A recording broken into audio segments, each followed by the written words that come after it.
China's moon rover has returned to normal signal receiving status after state media reported that it had stopped functioning on Wednesday.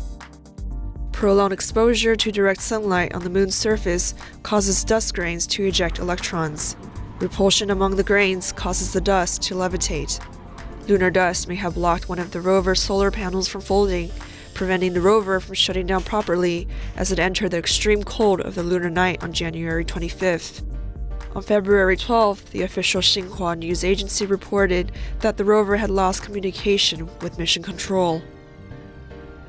But on February 13th, the Jade Rabbit was picking up signals again, despite still experiencing a mechanical control abnormality.